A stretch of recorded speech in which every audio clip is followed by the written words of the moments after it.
Alhamdulillahillazi ahyana ba'dama amatana wa ilaihil nusyur. Saya yakin dan percaya pasti panitia tidak menduga jamaah ini akan seramai ini. Dianggap ini sholat subuh, setelah itu ada beberapa orang kumpul, setelah itu duduk-duduk ceramah. Tapi ternyata Lampung tidak seperti itu. Lampung ini orang yang suka cinta kepada pengajian. Buktinya mana? Ya ini, informasinya tidak di-share saja seramai ini. Dan ini zaman dulu kita selalu pasang baleho, pasang banner banyak-banyak supaya jamaah ramai datang. Sekarang kita kalau buat pengajian, gimana supaya jamaah tidak datang? Jadi memang dunia ini terbalik-balik sudah Bapak Ibu. Dulu itu perempuan di mana-mana kalau pakai cadar itu pasti jadi bahan ejekan, diperhatikan, dipelototi. Sekarang siapa yang tidak pakai cadar malah itu yang diperhatikan. Oleh sebab itu maka kita jangan tertipu dengan dunia yang hari ini menjadi satu pedoman, boleh jadi besok menjadi sesuatu yang ditinggalkan. Karena dunia ini perubahannya luar biasa. Dulu kalau buat pengajian itu maka amat sangat diinginkan orang ramai, orang berdesak-desakan, orang berkumpul. Itulah foto yang diupload di FB, di Instagram untuk menunjukkan syiar ramai. Betul? Sekarang malah foto yang ustadz saja dengan tiang lah yang diupload untuk menunjukkan bahwa kami tidak ada mengumpulkan orang ramai sesuai protokol kesehatan. Maksud saya foto ramai-ramai ini jangan diupload.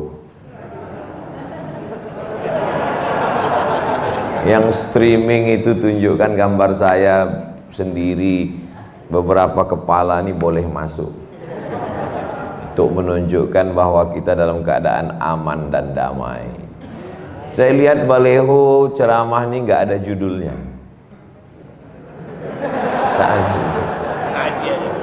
Artinya terserah Ustadz lah mau ngomong apa. Di situ ada gambar Ustadz Abdul Somad, di samping Ustadz Abdul Somad ada gambar Haji Dasril Sultan Bagindo.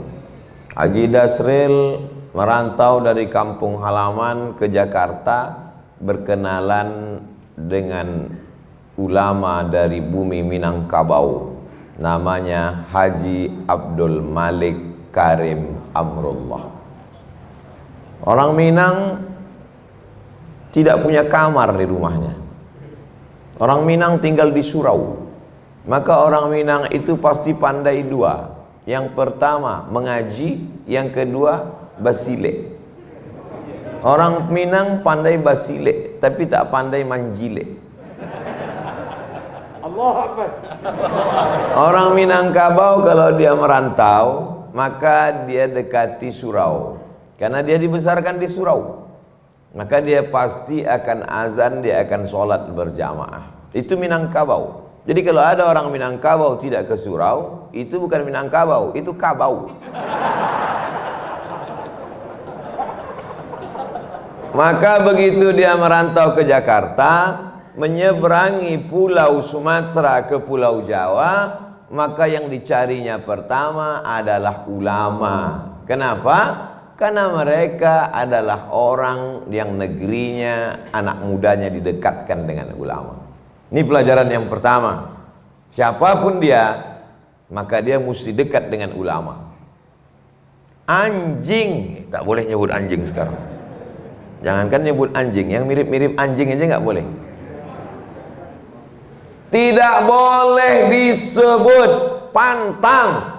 Tapi dalam Al-Quran, lebih spesifiknya lagi dalam surat Al-Kahfi, disebutkan tentang takut. Dalam satu ayat disebutkan 4 kali dalam surat Al-Kahfi. Kenapa? Padahal ini najis luar biasa. Bulunya aja najis. apalagi air liurnya.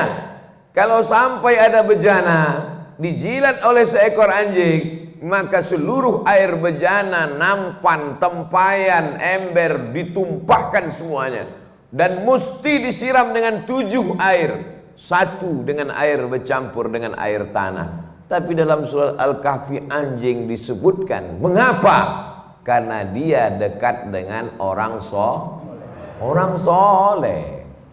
Makanya di antara hewan-hewan, kambing, lembu, sapi disebut biasa surat Al-Baqarah tentang zakat. Tapi seekor anjing, wahyu tidak turun gara-gara anjing. Mana yang tidak turun itu? Surat Ad-Duha lama tidak turun, sampai akhirnya datang seorang perempuan namanya Khawlah. Dia masukkan batang sapu ke bawah tempat tidur, dia tarik seekor bangkai anak anjing, setelah dibuang barulah turun. Wadduha wal laili idza saja ma wadda'aka rabbuka wa ma qala. Tuhanmu tidak meninggalkanmu, Tuhanmu tidak membiarkanmu wahai Muhammad. Karena turun wahyu lama sekali. Apa kata istri Abu Lahab? Wadda'aka syaitanuk, setanmu sudah meninggalkanmu wahai Muhammad.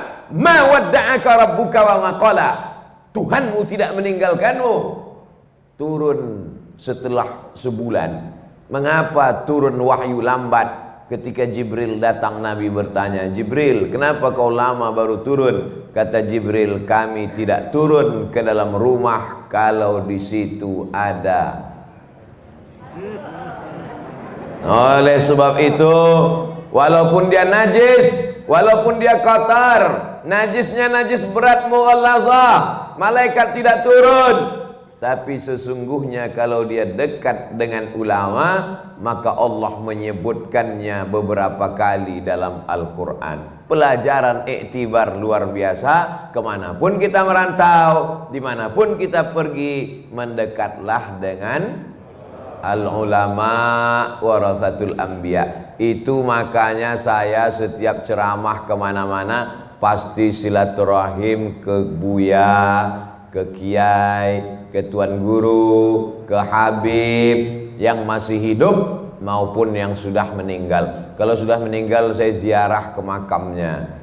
Ketika saya ceramah ke Pulau Sabang, dari Sabang sampai Merauke, ketika ziarah sampai ke Pulau Sabang, saya dibawa ziarah ke makam tua. Ternyata yang penyebar agama di Pulau Sabang itu dulu orang Minangkabau yang mau pergi haji. Karena Aceh itu disebut Serambi Mekah. Kenapa disebut Aceh itu Serambi Mekah? Karena sebelum ke Makkah, orang ke Aceh dulu. Di zaman Belanda, di Pulau Sabang itu ada asrama haji. Kami datang ke asrama haji itu, gedung bangunan tua. Di sinilah Ustaz Somad dulu jamaah haji datang berkumpul di sini. Lalu kemudian setelah mereka manasik pelatihan haji, semua kapal laut dari mulai Papua, Sulawesi, Kalimantan pasti melewati Pulau Sabang. Karena disitulah tempat berkumpulnya. Itulah maka disebut dengan Serambi Makkah. Karena orang sebelum masuk ke rumah lewat serambinya dulu. Kecuali maling lewat jendela. Nah, lalu kemudian ada seorang ulama ketika dia akan berangkat haji, dia menyebarkan agama Islam. Sebagian masyarakat sudah muslim, tapi dia mengajarkan bagaimana cara sholat, bagaimana cara puasa, bagaimana cara berzakat. Lalu kemudian terjadilah penyebaran agama Islam yang luar biasa. Lagi-lagi dalam kitab Ta'limul Muta'alim, Ta'limul Muta'alim, orang yang dekat dengan ulama, maka anak cucunya salah satunya pasti nanti dijadikan Allah salah seorang daripada ulama. Orang tua saya termasuk orang yang suka berkhidmah kepada ulama. Almarhumah emak saya, kalau ada tuan syekh, tuan guru, kiai, buya datang, itu pasti diundangnya ke rumah. Dulu ada seorang penceramah datang ke kampung kami, diundang datang ke rumah, silaturahim, Setelah itu baru diajak ngobrol, Ustadz ada punya sekolah? Ada. Bisa menerima anak kami mau sekolah di sana? Bisa. Langsung kelas 3 bisa Pak Ustadz? Berarti anaknya nakal. Kami tidak terima anak pindahan. Kami hanya terima anak yang masuk dari kelas 1, anak baru. Tolonglah Pak Ustadz. Enggak bisa. Akhirnya ditawar-tawar, bisa. Mana anaknya? Bawa sini. Dibawalah anaknya. Nama anaknya Abdul Somad. Karena saya sekolah kelas 1 lain, kelas 2 lain. Habis itu enggak sekolah, malas sekolah. Inilah ustadz yang menyelamatkan. Jadi saya diselamatkan oleh ustadz. Walaupun saya tak merasa saya ustadz. Saya tidak ustadz, saya profesor doktor. Ustadz itu bahasa Turki, profesor itu bahasa Inggris, artinya sama, podo.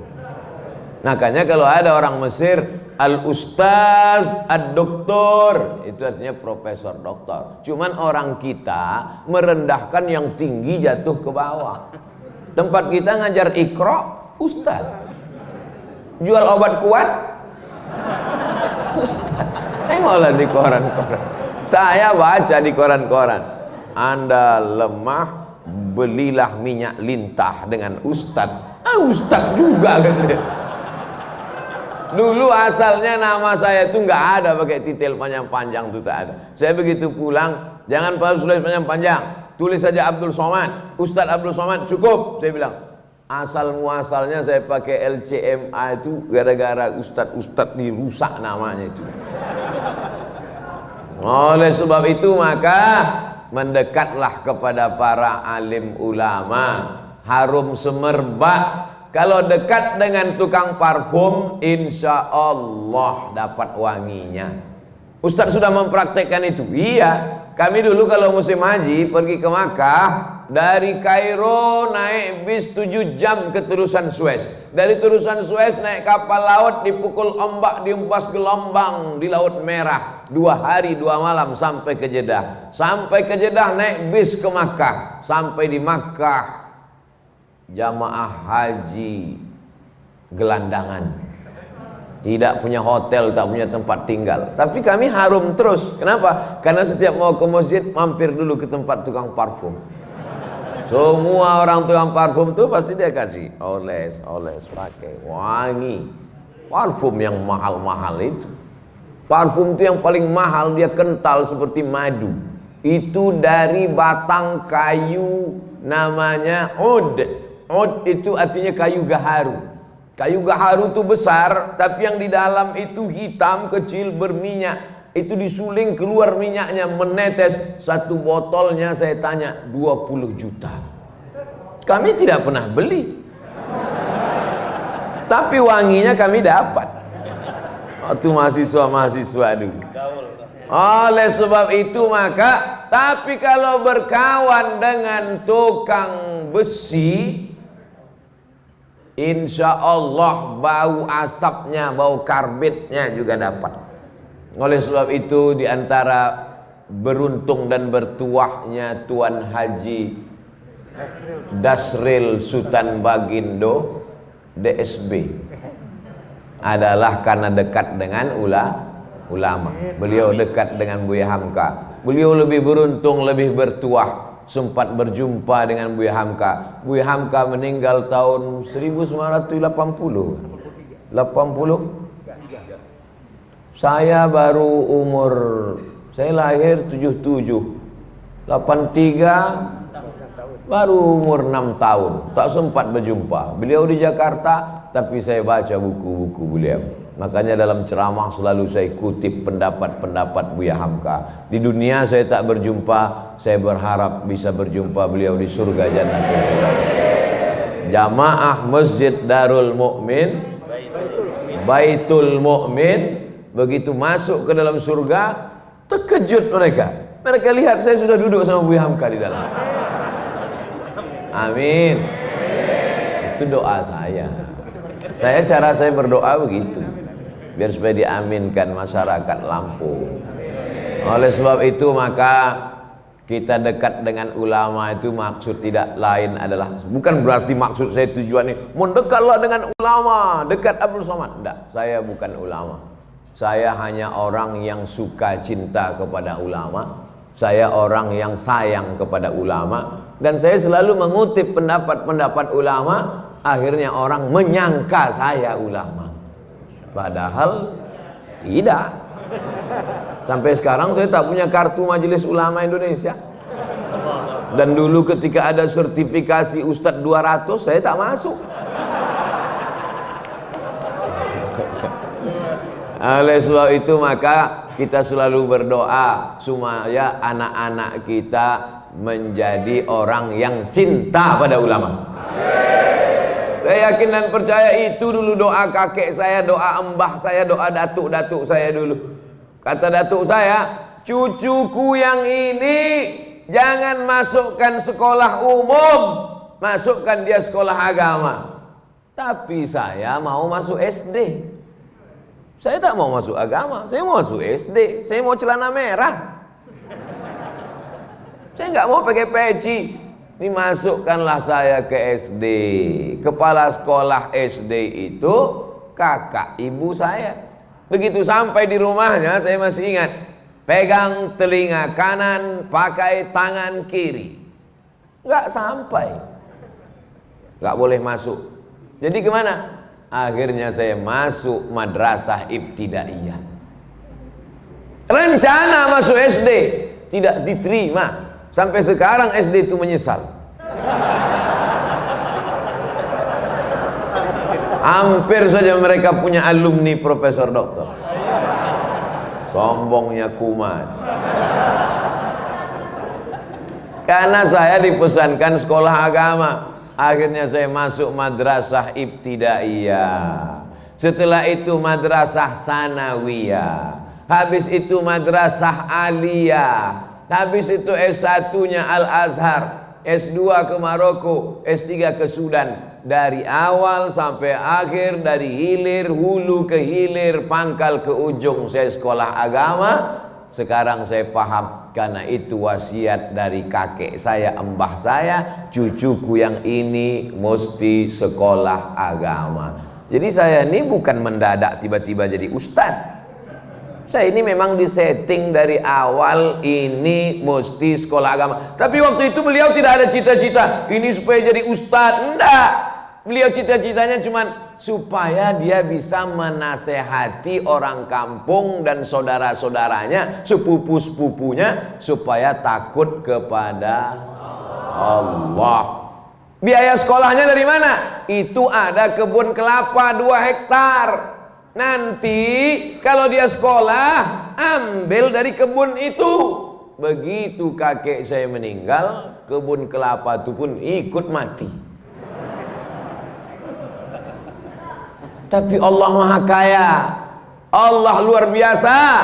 Di situ saya melihat bagaimana niat baik dikabulkan Allah. Memang kebun kelapa itu tidak bisa membiayai sekolah saya, tapi S1 saya gratis dari Al-Azhar 4 tahun, sampai tiket pulang ke Riau ditanggung Al-Azhar.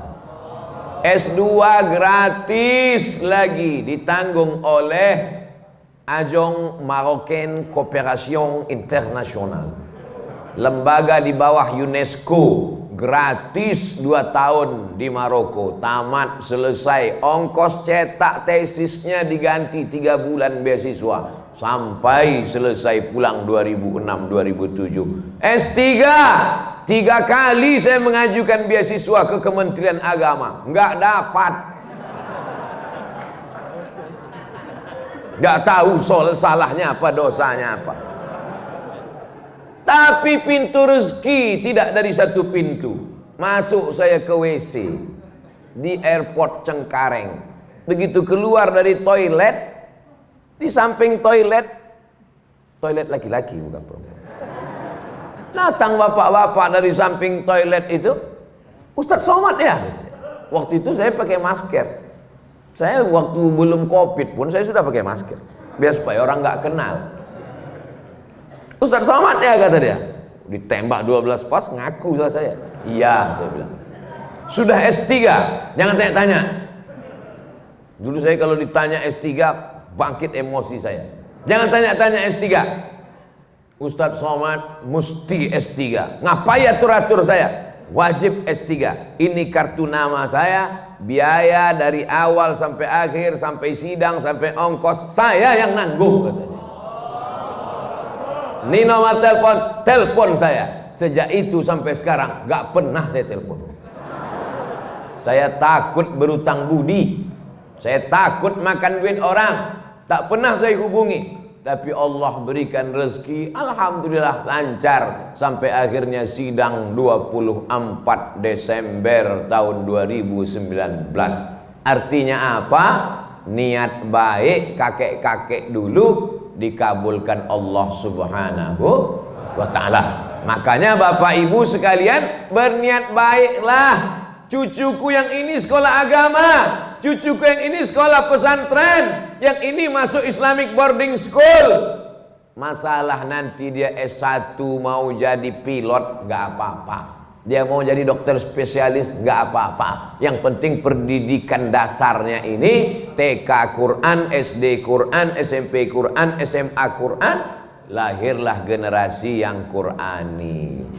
Kita tidak bisa paksa anak kita jadi ustadz. Jangan paksa anak Bapak Ibu jadi ustadz. Tapi dia menolong agama ini nggak mesti lewat melalui ustadz. Jadi apapun dia, jadi tentara pun dia bisa menolong agama, betul? Jadi polisi pun dia bisa juga menolong agama. Tidak hanya semata-mata ustadz. Pelajaran yang pertama adalah dekat dengan ulama. Habis 15 menit.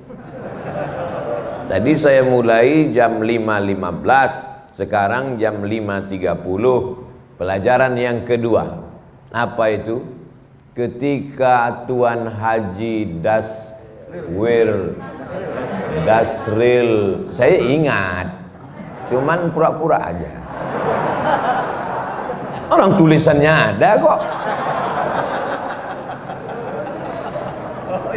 Ketika Tuan Haji Dasril Sultan Bagindo berjumpa sama Buya Hamka, apa kata Buya Hamka? Bukalah rumah makan. Karena ketika orang sampai di rumah makan, yang pertama kali dikasih air minum. Rumah makan Haji Dasril, orang kalau pertama dikasih air minum. Bukan macam rumah makan tempat lain, macam gurun Sahara, leher tak dikasih air minum. Kasih air minum. Orang kalau dikasih air minum pasti dia menyebut nama Allah, Bismillah. Setelah kasih air minum, kasih dia makan. Setelah dia makan, pasti dia ucapkan Alhamdulillah, mengalir pahalanya. Hidup simple, rezeki datang dari Allah. Lapangkan leher orang, penuhkan lambung orang, dia bayar alhamdulillah, tak dibayar na'udzubillah. Insya Allah rezeki melimpah ruah. Akhirnya dibukalah ini, muncullah begadang 5. Boleh tak begadang? Boleh kalau ada artinya. Begadang boleh saja kalau ada artinya. Kata Bang Roma. Yang nggak percaya terlalu. Banyak orang silap, orang salah, disangkanya rezeki itu punya dia, padahal rezeki itu punya Allah. Carilah dengan bismillah, tutuplah dengan alhamdulillah, maka rezeki melimpah ruah. Haji Dasril Sultan Bagindo contohnya. Mau percaya alhamdulillah, nggak percaya bukti sudah ada. Saudara yang dimuliakan Allah SWT, orang dulu cari rezeki itu simple, mudah. Bangun pagi, sholat subuh, ke surau, ke masjid, ke langgar, ke musola, pulang ke rumah, sarapan, pergi ke kebun. Habis itu ngelihat sawah, ngelihat kebun, kemudian sholat zuhur berjamaah. Habis itu menjelang asar pulang ke rumah. Tetap bisa dengan kumpul keluarga, tetangga, sahabat, jiran, kawan. Malamnya bisa wirid yasin, sorenya bisa datang, ada acara tahlilan bisa kumpul, silaturahim tersambung. meninggalnya husnul khotimah. Orang sekarang berangkat sebelum ayam berkokok. Ayam belum bangun, dia udah bangun.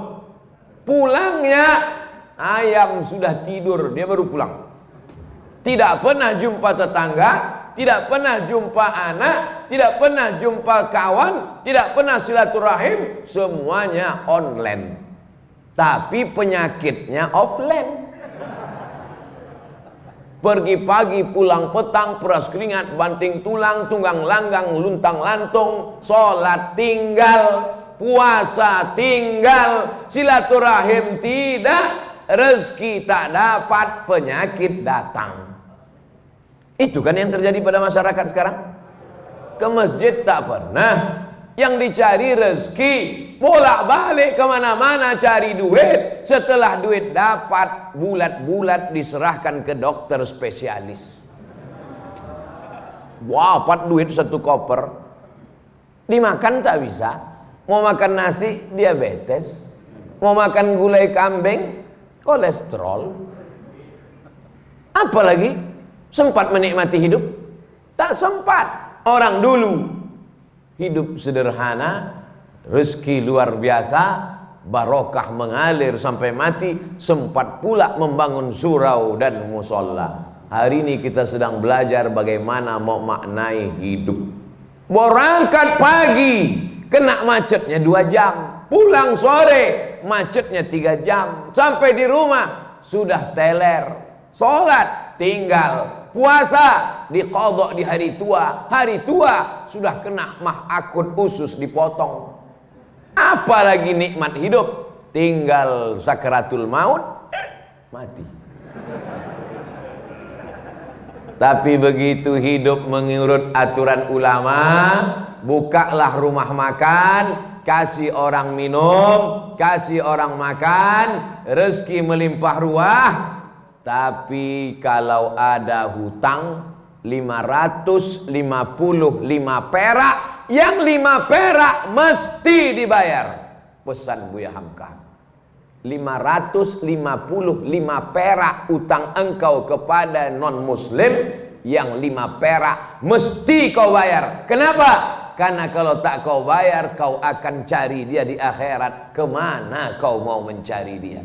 Itu dipegang oleh Haji Dasril Sultan Bagindo sampai umur 79 tahun.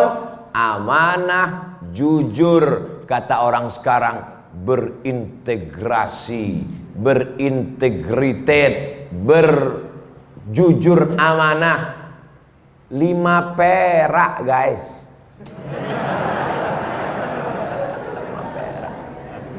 555 perak. Adik-adik sekarang yang muda-muda masih sempat nengok duit limper? Gak pernah. Yang senyum berarti udah tua. Saya masih sempat beli bonbon limper 5 perak, gambar burung. Duitnya itu tidak terlalu terang. Kalau duit 100 terang dia. Duit 5 perak. 5 perak kata Buya Hamka, kalau kau curang, maka nanti kau akan membawa kecurangan itu pada hari kiamat. Itu dipegang Haji Dasril sampai hari ini. Ustadz kok tahu? Saya kan sebelum ceramah saya cari bahan duluan. Saya ngobrol-ngobrol tuh maka saya kalau ketemu sama orang, banyak orang kalau ngobrol sama saya, Ustadz ternyata kalau di luar mimbar Ustadz pendiam ya. Ngapain saya ngobrol? Saya ngomongnya di pas ceramah aja. Pas nggak ceramah masa saya ceramah juga? Kalau ada orang ngomong saya dengar, oh perjalanan hidup yang luar biasa. Oleh sebab itu maka buah dari yang kita lihat sekarang ini adalah buah dari kejujuran. 5 perak mesti kau balikkan. Ini kadang kita dikasih orang belanja, nih 100.000, beli nasi bungkus 1 harga 15.000, 85.000 halal. Tak dibalikkan, balikkan. Ingat pesan Buya Hamka ke Haji Dasril, 5 perak. Kenapa tak kau balikkan 5 perak? Alah sikit aja kok. Gara-gara 5 perak itulah kita masuk neraka jahanam. Malunya. Kenapa dia masuk neraka? Korupsi 5 miliar. Bangga kan? Kenapa masuk neraka? Karena menggelapkan APBN. Keren kan? Kenapa masuk neraka? Karena 5 perak. Nerakanya sama pula tuh. Bukan neraka 5 miliar sama 5 perak lain. Yang 5 perak nerakanya 25 derajat Celcius. Mendidih juga otak kepalamu. Diletakkan batu kerikil di tapak kaki, mendidih otak. Ya belok ka'baihi, sampai ke mata kaki. Yaghli biha dimaguhu, mendidih otak di kepala. Allahumma ajirna minan nar. Allahumma ajirna minan nar. Allahumma ajirna minan nar. Dosa kepada Allah bisa ditebus dengan istighfar, tapi dosa hutang kepada manusia bisa? Gak bisa. Pergi kau ke Makkah nanti setelah habis Covid, menangis di pintu Ka'bah, maafkan ya Allah, 5 perak. Habis tisu setengah kotak, bisa lunas yang 5 perak. Maka ku sampaikan pada jamaah, bayarlah hutang pada tempatnya. Ustaz nyindir nih? Enggak. Saya cuma ngasih tahu supaya jangan sampai kita mati su'ul khatimah. Orang yang doanya tidak dikabulkan Allah, tak diterima Allah. Mengapa doanya tak dikabulkan Allah? Mat'amuhu haram, makan haram. Masrabuhu haram, minumannya haram. Malbasuhu haram, pakaiannya haram. Kenapa? Gara-gara memakan duit orang. Ajarkan anak-anak kita jujur, ajarkan anak-anak kita berkarakter, jangan sampai dia makan. Kenapa? Apa masalah? Orang tuh kesilau di luar. Itu tak masuk ke surga kan? Tembakkan kau orang tuh jendela.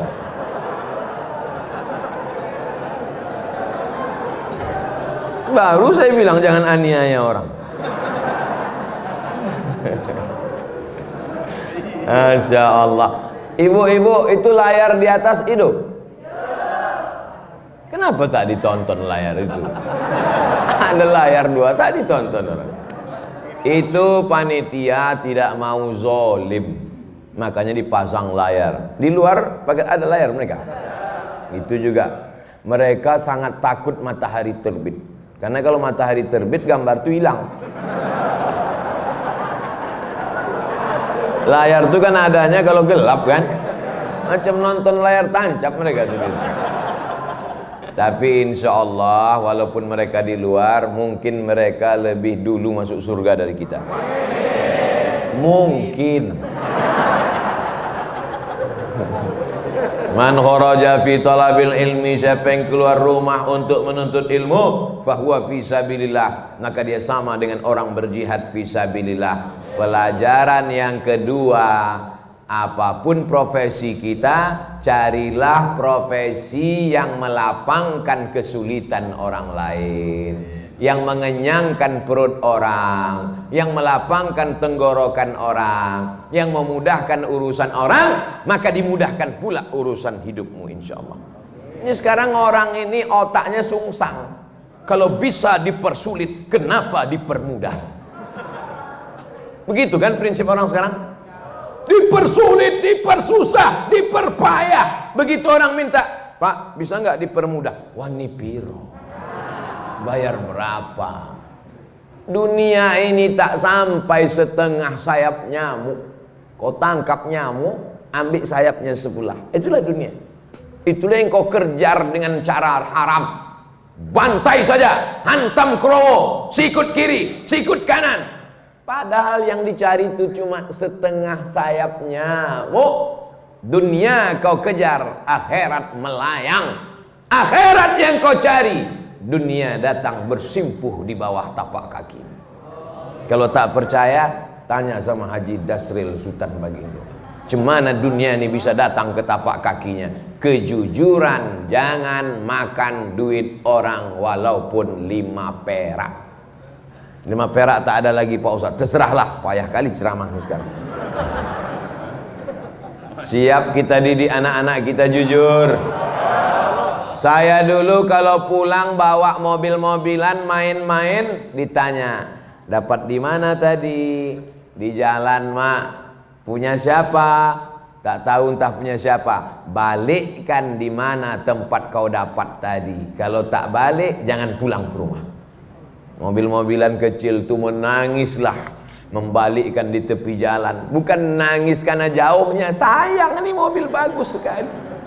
Letakkan balik. Kalau tak kau balikkan, nanti mobil ini di akhirat akan sebesar mobil asli. Kau akan pikul di hadapan Allah Subhanahu wa ta'ala. Cuman saya waktu itu kan anak kecil, nggak paham. Kalau paham saya tanya, mana hadisnya? Mana dalilnya? Setelah kuliah ke Mesir, belajar hadis, belajar ayat Quran, ternyata ayatnya ada. Wa may yaghlul ya'ti bima ghalla yaumal qiyamah. Siapa yang curang, dia akan membawa kecurangannya hari kiamat. Masuk ke rumah makan, rendang ada, gulai ada, sup ada, ayam goreng ada. Tiba-tiba bagian bawah ayam goreng itu diambil sikit, yang rendang dicolek sikit. Yang jual nggak tahu, akan kau pikul seperempat ayam goreng hari akhirat. Kalau ada nanti di akhirat yang mikul mobil dinas plat merah, keren kan? Kalau ada nanti yang mikul APBD, APBN, keren kan? Tapi kalau yang mikul ayam goreng, malunya di akhirat. Mikul bakwan. Wa may yaghlul, siapa yang curang, ya'ti bima ghalla yaumal qiyamah, kau akan membawa kecuranganmu pada hari kiamat. Dosamu kepada Allah, salat sunat taubat 2 rakaat, beristighfar, selesai. Tapi dosa kepada manusia bisa. Berapa banyak orang bersalah kepada Haji Dasril, entah berapa goreng ayam, entah berapa rendang sudah diseludupkan orang. Pakai bungkus tisu masuk ke kantong. Rugikah dagangannya? Tumpurkah bisnisnya? Tidak. Siapa punya rezeki? Allah. Iyyaka na'budu wa iyyaka nasta'in. Selesai 2 masalah. Masuk masalah yang ketiga. Apa yang dicari dengan bisnis-bisnis ini? Buka rumah makan 1, berhasil. Buka begadang 2, berhasil. Buka begadang 3, berhasil. Buka nggak bisa tidur malam, berhasil. Begadang itu kan tak bisa tidur malam. Yang dicari ini sebenarnya apa? Dunia ini kalau dikejar macam menelan air garam. Makin ditelan makin haus, makin ditelan makin terbakar. Lau kana libni Adam wadiyan min zahab, seandainya manusia itu punya satu lembah dari emas, ada gunung, ada bukit, ada emas, apakah dia akan berkata cukup 1? Pasti dia akan minta tambah.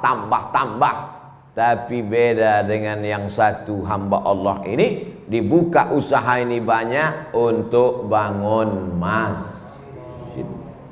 Dibuka usaha ini banyak. Ustadz Abdul Somad, ini ada tanah 2,5 hektar, sudah dibangun kelasnya lebih 30, sudah dibangun kantornya, musola masjidnya, 60-70% siap. Ambillah Ustadz Somad.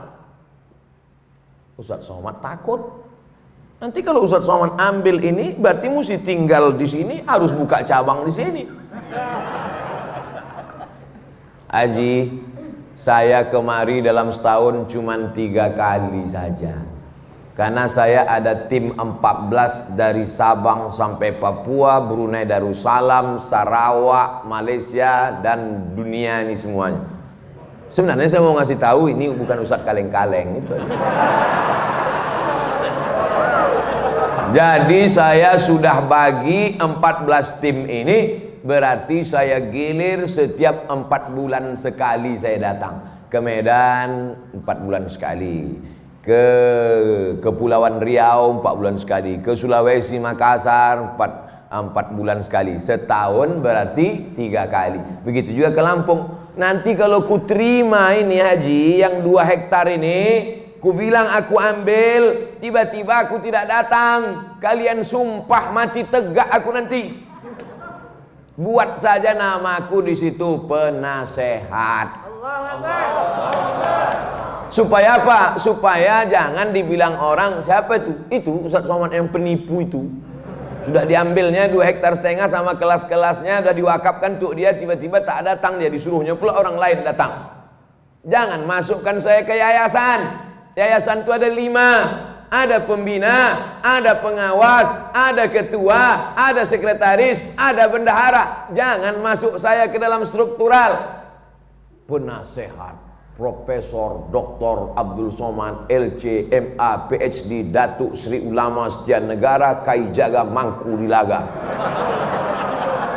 Panjang cerita. Nanti kalau aku datang kemari setiap 4 bulan, kumpulkan guru-guru ini, kumpulkan orang yayasan ini, baru kita nasihati mereka. Bagaimana supaya anak-anak ini hafal Quran, bagaimana supaya wali murid ini masukkan anaknya, bagaimana supaya anak muda ini selamat dari narkoba, selamat dari zina. Maka kita nanti berkawan di dunia, bertetangga kita di surga insyaallah. Karena kalau sampai ku ambil 2 hektar ini harganya 1 meter berjuta bermiliar, datang jahat otakku nanti, datang khianatku nanti. Aku ingin jangan sampai kita rusak hubungan gara-gara harta dan materi. Buatlah yayasan, masukkan dia dalam wakaf. Karena kalau sudah dibuat yayasan, la yuhabu, tak bisa dihibahkan ke orang lain, wala yurasu, tak bisa diwariskan, wala yuba'u, tak bisa dijual belikan, kekal abadi sampai hari kiamat, mengalir pahalanya ke makam kita haji. Nanti anak-anak itu akan baca Quran haji. Anak-anak itu malam nanti akan tahajud di masjid itu. Pagi-pagi mereka akan belajar, maka pahalanya mengalir ke makam kita haji. Itulah yang mau kita cari di dunia ini. Lapang makamku, terang kuburku, lapang pula makammu. Adapun makam jamaah ini kita belum tahu. Kalau makam kami dah selesai, makam jamaah uruslah masing-masing. Masa kami juga yang ngurus makam? Jadi banyak orang sekarang yang dipersiapkannya rumah menjelang pensiun. Alhamdulillah Pak Ustadz, saya pensiun 2 bulan lagi, tapi 100 pintu kos-kosan sudah siap. Mohon Ustadz nanti tanda tangan prasastinya ya. Padahal niatnya dalam hati mau manas-manasi saya aja. Disangkanya saya tergoda. Wih, saya tidak tergoda dengan itu. Karena belum tentu kita sampai pensiun malaikat maut datang. Tapi ketika yang dibangun masjid, yang diwakafkan pesantren tahfiz Quran, itulah yang membuat saya cemburu luar biasa. La hasada illa fisnataini, tak boleh cemburu hasad kecuali pada 2 perkara. Yang pertama, rajulun atahullahu malan, ada orang yang dikasih Allah harta, dipakainya harta itu pagi, siang dan malam untuk menolong agama Allah. Itulah yang mesti kita cemburu. Adapun orang yang jadi pejabat tinggi paling lama 2 periode, itu pun kalau tak datang KPK. Adapun orang kaya karena mengejar dunia, tak perlu kita cemburu, karena rumahnya tinggal, mobilnya tinggal. Tapi kalau orang bangun masjid, masjidnya tinggal, pahalanya mengalir.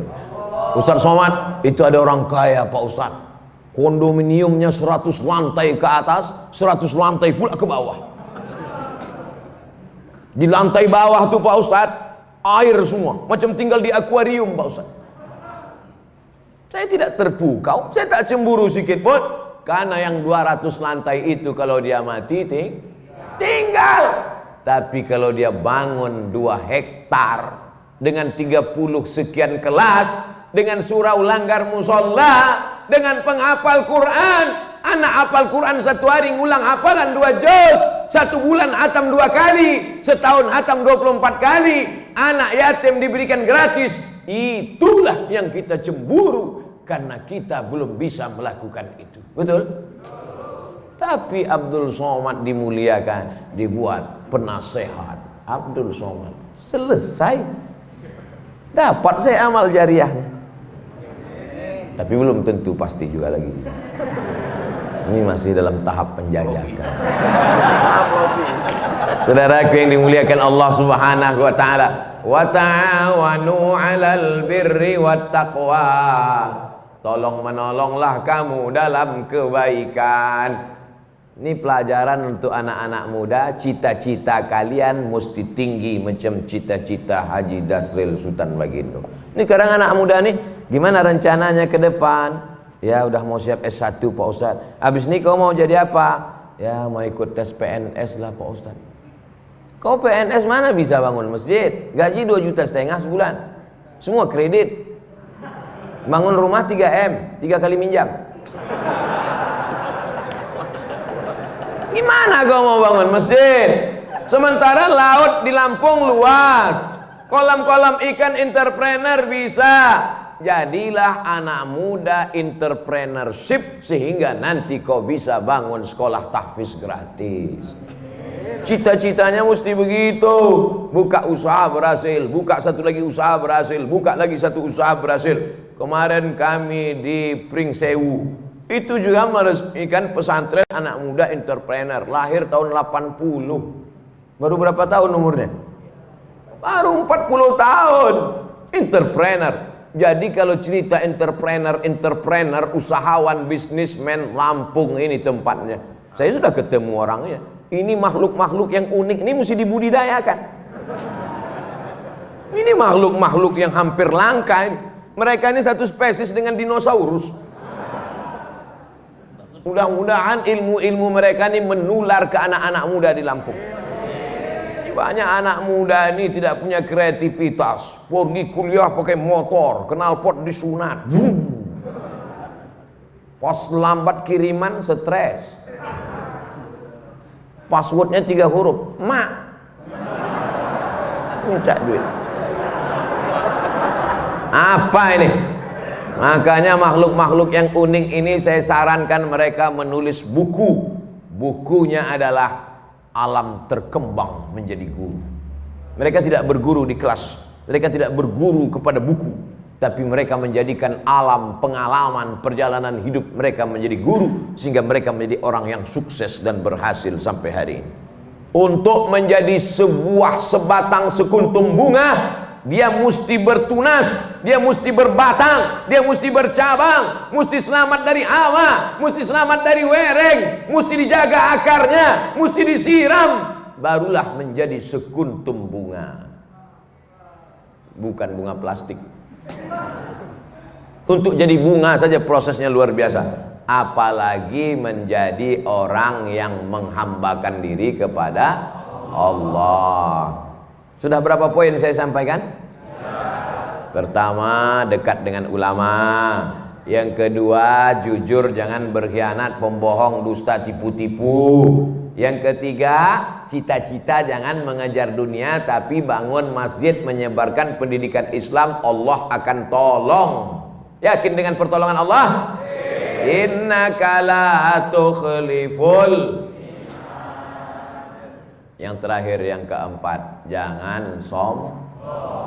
Ini sekarang orang baru punya duit sedikit aja sombong minta ampun. Ini Pak Ustadz, sepatu saya ini harganya 20 juta Pak Ustadz. Yang nanya siapa? Siapa yang nanya? Outfit saya ini Pak Ustadz, sekali tegak berdiri 100 juta nih Pak Ustadz. La ilaha illallah. Peci saya ini dibeli orang di Jambi 12 juta. Baju jaket saya dibeli orang di Jambi 270 juta. Dilelang untuk pondok pesantren. Motor dilelang 100 juta. Kalau cerita bangga-bangga outfit, dah berapa tuh?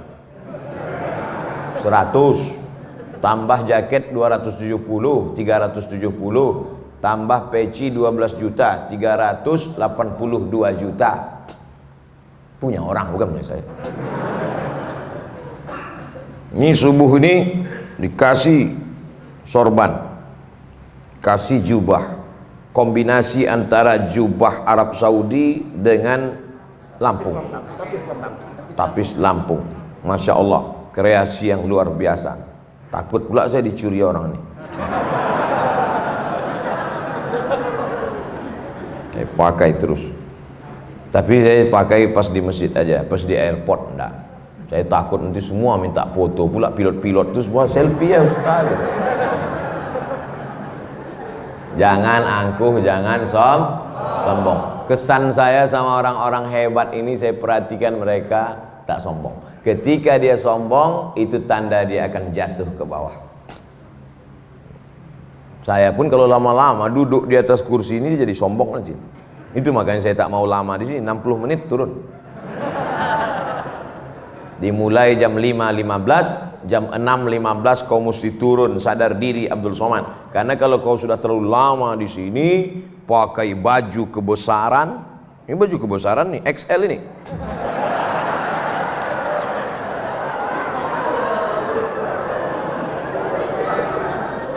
Pakai baju kebesaran, dikasih mikrofon, suara menggelegar, duduk di atas, semua orang di bawah, lama-lama merasa jadi Fir'aun. Oleh sebab itu, setiap 60 menit kau turun ke bawah, balik ke asal, bahwa kau bukan apa-apa dan bukan siapa-siapa. Tu'izzu man tasha, Allah menaikkan siapa yang dia kehendaki.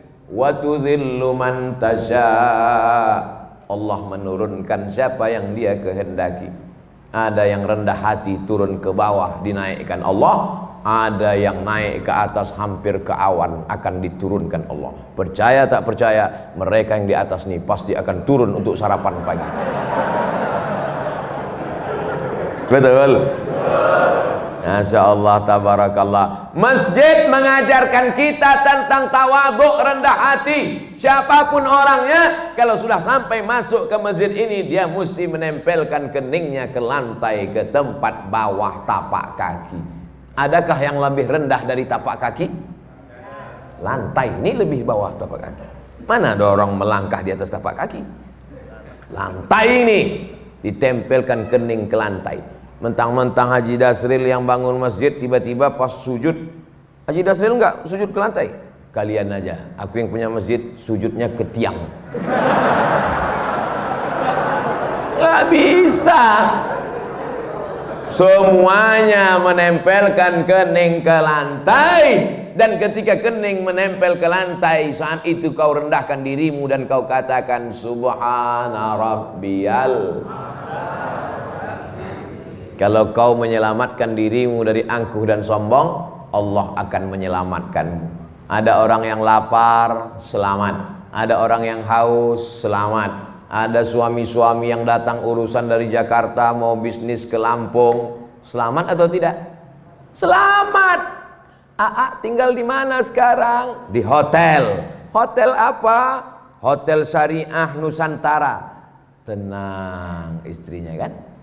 Karena dia tahu hotel syariah tertulis di belakang pintu, yang tidak bawa surat nikah tidak dibenarkan masuk. Gimana sekarang? Hotel syariah. Habis itu dia pergi ke konvensional.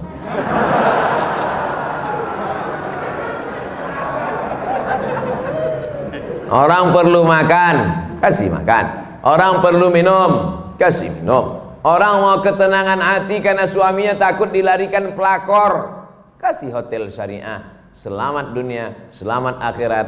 Rendahkan diri di hadapan Allah. Disitulah akan turun rahmat-rahmat Allah subhanahu wa ta'ala. Fid dunya hasanah. Otomatis itu Pak, otomatis tuh Bu. Kalau sudah fid dunya hasanah, insya Allah fil akhirati hasanah. Fid dunya morat marid, fil akhirah neraka jahannam. Oh, kesian. Dunia tak dapat, akhirat melayang. Paling tidak kita ini mau dapat akhirat, mendapat jadilah. Tapi kalau bisa dunia ini pun dapat juga. Insya Allah yang hadir di majelis ini dunianya dapat, akhiratnya dapat. Berkah itu paling banyak diturunkan Allah waktu pagi. Siapa yang paling awal bangun paginya, dia yang paling banyak dapat berkahnya. Jangan sampai rezeki dipatok. Orang sekarang rezekinya dipatok ayam, dilarikan kucing, diterkam harimau, digigit kopit. Habis bangun jam 11 siang. Malam apa kerja? Nonton bola. Kejar sana, kejar sini, kejar sana, kejar sini. Udah dapat, kasih orang lain. Gol. Bola itu bagus untuk kesehatan. Tapi habis waktu karena itu. Zaman dulu orang main bola berkeringat. Sekarang main bola tak berkeringat. Game online. Berjudi pula itu. Duit habis. Tiba-tiba datang tagihan ke rekening bapaknya. Bapak sudah kena denda 40 juta. Mana ada saya main judi? Anak bapak main handphone bapak. Banyak kejadian tuh kan? Ustadz mengalami? Tidak, jamaah curhat. Oleh sebab itu kita jaga. Duit-duit haram itu ada aja caranya keluar. Dengan cara jantung koroner, dengan cara otak sakit, dengan cara demam, dengan cara macam-macam. Tapi bisa jadi juga bukan karena duit haram, karena Allah mau menghapuskan dosa-dosa. Jadi kalau ada yang sakit, jangan gara-gara pengajian saya ini nanti tetangga sakit, kau sakit ya, itulah duit haram tuh. Tak selamanya begitu, bisa juga karena Allah mau menghapuskan dosa-dosanya. Tapi jangan juga tidak bisa dihukum semua begitu. Kau kenapa sakit? Itulah banyak dosa kau dulu kan? Tidak selamanya begitu. Bisa jadi juga karena Allah ingin mengangkat derajatnya. 3 kalau kita kena ujian. Pertama, hapus dosa. Kedua, diangkat derajat. Yang ketiga, sebetulnya nama kita sudah masuk dalam list VVIP di surga. Cuman pas dicek amalnya kurang. Cek. Ada nama dia ya Allah di VVIP. Amalnya gimana? Kurang. Uji dia dengan penyakit. Ketika dia sabar, ditempatkanlah dia. Makanya kalau nanti menjenguk orang sakit, berikan motivasi itu. Kau sebetulnya udah masuk surga. Cuman amal kau kurang. Itu maka kau dibuat sakit. Maka kau sabar-sabar aja di sini. Gitu. Ini kadang orang ini jenguk orang sakit, makin sakit orang gara-gara. Aku tengok dari tanda-tanda kau ini nampaknya tak sampai 2 Jumat lagi gul. Matilah dia langsung. Hidup ini singkat brother. Hidup ini singkat saudaraku. Tapi efek yang akan kita terima nanti di akhirat, khalidina fiha abada. Berapa pelajaran yang bisa diambil subuh ini? 4. Ingat itu. Siapa tadi yang ceramah? Ustaz Abdul Somad. Berapa yang disampaikannya? 4. Apa saja yang 4 itu? 4 yang saya sampaikan ini tidak ada hubungan dengan calon kepala daerah dimanapun. Ini sekarang saya ceramah ini ngeri pakai angka-angka ini sekarang. Takut saya menunjukkan pakai tangan sekarang. Di mana-mana kalau dulu saya ceramah, Allahu Akbar. Oh, sekarang dah. Ini Allahu Akbar. Allahu Akbar. Takut tangan dipakai orang. Berapa foto saya sudah dipakai di mana-mana. Cobloslah nomor sekian, lihat gambar Ustaz Abu Somad. Ini pun penipu-penipu semua. Belum duduk aja udah nipu, apalagi duduk nanti. Kita doakan mudah-mudahan kita mendapatkan pemimpin yang adil dan aman. Ala hazihin niyah al-Fatihah. A'udzubillahi minasyaitonir rajim.